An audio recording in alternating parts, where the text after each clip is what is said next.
You're watching Adjuster TV. Good evening, everyone. This is Max Olson with your Adjuster TV Special Weather Report.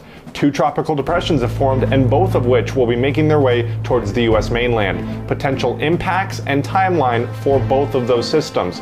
But first, a look back at last week's derecho. What exactly is a derecho? How is it qualified? And what were the impacts of this specific one? Now, for a thunderstorm complex to be classified as a derecho, it must have a few key factors, one of which is longevity. It must last for at least 6 hours and maintain a wind speed of 60 miles per hour throughout the entirety of the complex. This, however, does not mean the entire complex has the exact same wind speeds. As we saw in this particular system, some pockets had winds up to 120 and perhaps even 140 miles per hour.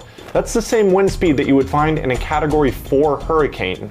This particular one started in the early morning hours in southeastern South Dakota. It progressed its way into Iowa and eventually Illinois, both of those states receiving the most amount of damage. Early estimates say billions of dollars of damage occurred to crops and structures within the area.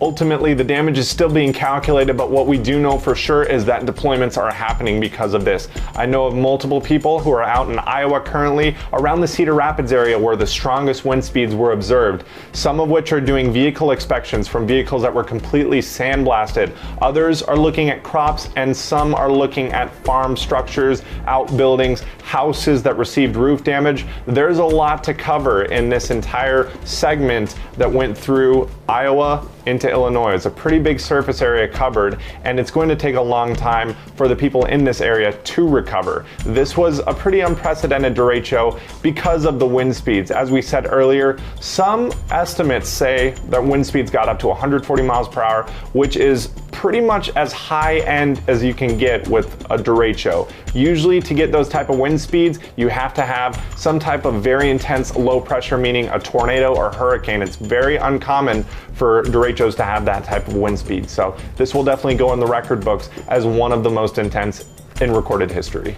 Now on to the tropics. We have two depressions, 13 and 14, both of which are struggling at the moment, but are poised to become hurricanes upon landfall. Now, there's a few things that we need to keep an eye on, one of which is the fact that they aren't completely developed yet. That means they don't have a super established center of rotation, and that means there's going to be variability in track. When we don't have an established center, it's hard for the computer models to tell exactly where these things are going to go. We have a pretty good idea, and models have been relatively consistent with these two systems so far, but don't be surprised to see some track shifts in the future, and that can mean a lot when we have Florida in the line of fire for Tropical Depression 13.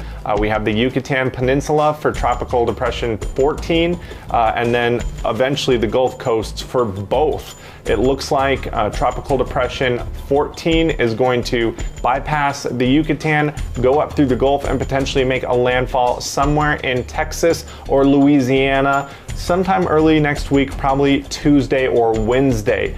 Now, this could obviously change some, but that has been the general consensus thus far. Tropical Depression 13, however, is poised to make a potential Florida landfall sometime towards the end of this weekend, and then go on into the Gulf of Mexico, potentially making a secondary landfall along the Gulf Coast states. Now, there's a lot of uncertainty, as we said.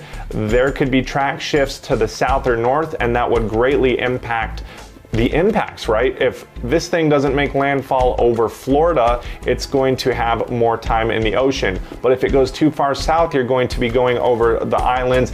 Places like Puerto Rico, places like Cuba might be impacted, and that will change the storm structure. So there's a lot of uncertainty right now. That's why we're not going to get too specific with either of these. The main thing to take note of is to be on alert. Be continuously watching the National Hurricane Center for updates. Be sure to get any additional training. If you're an adjuster right now and you're on the fence, now is the time to get training.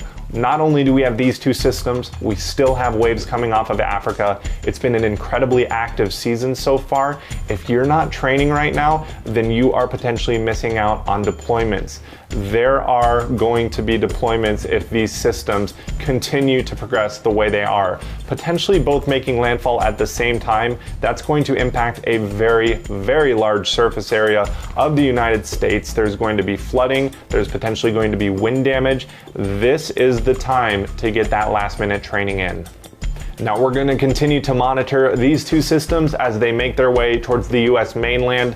Be sure to stay tuned here as we're going to do additional update videos such as this one as we get more information on these systems. Also, might do a few live updates on the Facebook page, so go over to the Adjuster TV Facebook group if you want to have an interactive discussion about any of these storms, potential deployments, the derecho, anything like that. You're more than welcome to discuss either on the live updates if we do one, or down in the comments. If you need some additional training before deployments start coming in for these storms, head on over to adjustertv.com/get started for some of the best training in the industry.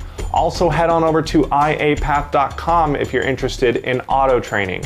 Now, thank you all so much for watching this Adjuster TV special weather update. If you live along the Gulf Coast states or Florida Peninsula, now is the time to prepare for a potential landfalling hurricane. These two systems are going to be in close proximity to one another, and that's going to have an effect on strength and location of landfall. But what we do know is that there are likely to be major impacts, especially with heavy rain and flooding, and then potential wind and storm surge along the coast.